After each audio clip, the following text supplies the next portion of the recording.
Hello everyone, welcome back to our channel Takshashila computer institute. पिछले video में आपसे discuss किया था फैशन डिजाइनिंग के सिलेबस के बारे में। आज के इस वीडियो में हम फर्स्ट चैप्टर स्टार्ट करने जा रहे हैं, जो है मशीन मेंटेनेंस एंड इक्विपमेंट। इससे पहले हम इसके पार्ट्स के बारे में जान लेते हैं कि मशीन में कौन कौन से पार्ट्स क्या क्या वर्क करते हैं।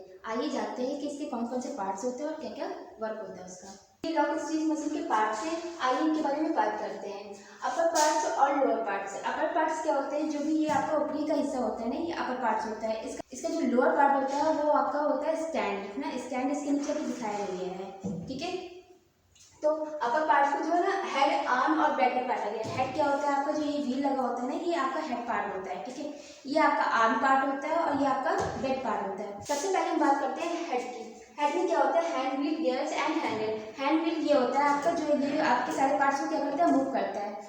और गियर क्या होता है? ये साइड में गोल से लगा होता है ना, इसको गियर बोलते हैं। गियर क्या काम करता है? इसको घुमाने का काम करता है और इस पर सारा नियंत्रण बनाए रखता है अपना, ठीक है। हैंडल, इसमें हैंडल लगा नहीं हुआ है। अगर हमें हाथ से चलाना होता है तो हम इसमें क्या लगाते हैं? हैंडल लगवाते हैं, क्योंकि हमें ये पैर से चलाना होता है, इसलिए इसमें पैडल लगे होते हैं। अब बात करते हैं आर्म की। इसको किस में डिवाइड किया है? Face plate and mid part में। फेस प्लेट आपका ये हो गया, जो आपका ये चमकीला सा लगा हुआ है लोहे का, इसको फेस प्लेट बोलते हैं। और ये होता है मिड पार्ट, ठीक है। अब हम इसकी बात कर लेते हैं, फेस प्लेट के पार्ट की बात में। इसको बोलते हैं प्रेशर बार। प्रेशर बार ये होता है, जो आपका ये रॉड सा होता है ना, इसको बोलते हैं प्रेशर बार। इसमें आपका प्रेशर फुट जॉइंट होता है, ठीक है।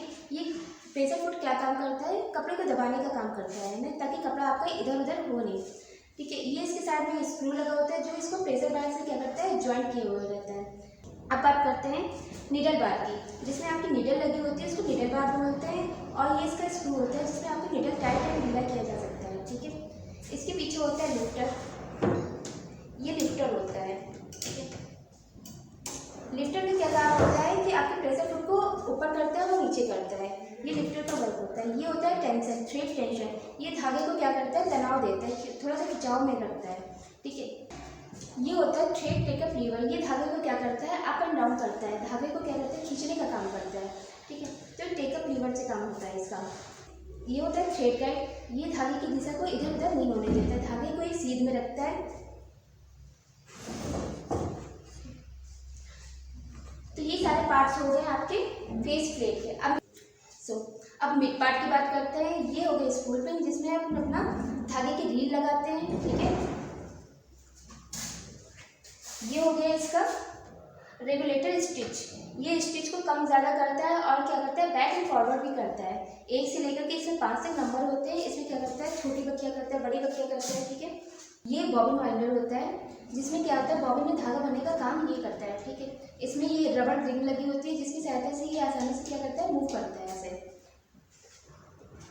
ये थ्रेड गाइड हो गया है। ये थ्रेड को इधर उधर जाने नहीं देता और इसको क्या करता है? गाइड करता है और एक सही दिशा में ले जाने का काम करता है। अब हम बात करते हैं इसके बैक पार्ट के बारे में, ठीक है। ये हो गया बॉबिन, जिसमें आप धागा भरते हो। ये इसका केस हो गया है, जिसमें आप बॉबिन को फिक्स करते हो, ठीक है। ये स्लाइड, इसको खोल करके ना इसमें हम बॉबिन को आसानी से लगा सकते हैं, ऐसे फिक्स किया जा सकता है।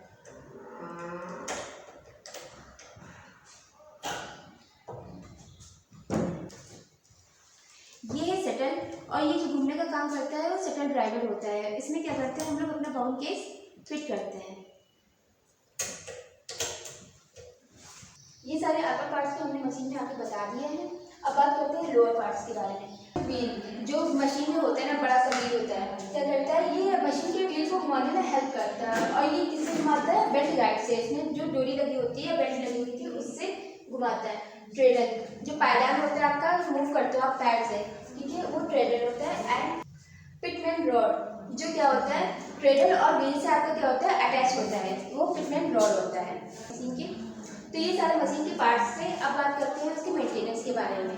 कभी कदार ना मशीन बहुत आवाज़ करने लगती है, खटखट की आवाज़ आने लगती है। इसका ये रीज़न होता है, उसमें स्मूथनेस कम हो जाती है। इसको स्मूथ करने के लिए इसमें हम ऑयलिंग करते हैं। ऑयलिंग के लिए यहाँ पे छेद भी होते हैं, जिससे हर पार्ट्स में क्या होती है? ऑयलिंग अच्छे से हो जाती है। कभी कभार क्या होता है? सुई बार बार टूटती रहती है। इसका रीज़न ये होता है कि शटल या तो सही से लगा नहीं होता है, या तो उसका प्रेशर फुट सही से नहीं लगा होता है, या तो नीडल बार सही से नहीं लगा होता है, जिससे सुई क्या छेद में ना जा करके अलग जगह जाती है और सुई टूट जाती है।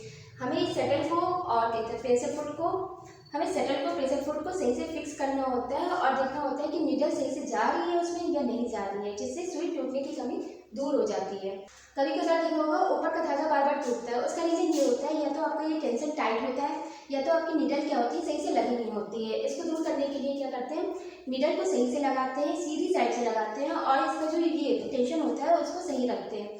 जो इसका टेंशन होता है ना उसको थोड़ा सा लूज रखते हैं, ज़्यादा टाइट नहीं रखते। इसको ज़्यादा टाइट रखेंगे तो आपका धागा क्या करेगा, बार बार टूट जाएगा तनाव के कारण। कभी कभार देखा होगा सिलाई खींच जाती है, इसका रीज़न ये होता है कि सुई की जो नोक होती है वो सही नहीं होती है। तो इसके लिए ना आपको साफ और अच्छी क्वालिटी की सुई लगानी होती है। आप लो क्वालिटी की सुई लगाएंगे तो क्या होगा, आपका कपड़ा सही से सिलाई नहीं देगा। कभी कभार देखा होगा सुई जो होती है वो धागे को नहीं लेती है, इसका रीज़न ये होता है कि सुई जो होती है वो साइज में छोटी होती है। या तो आप उसको एडजस्ट करके लगाइए या तो फिर आप सुई का साइज सही रखिए, जिससे नीचे का धागा क्या वो सुई ले सके और आपकी सिलाई हो सके। कभी कभार देखा है कि गुच्छा बनता है, गुच्छा बनने का रीज़न ये होता है कि बॉबिन में आपका धागा सही से भरा नहीं होता है या तो फिर आपका ये टेंशन जो होता है बहुत ही लूज होता है, जिससे धागा बहुत लूज ही जाता है और क्या करता है, गुच्छे बनना स्टार्ट कर देता है।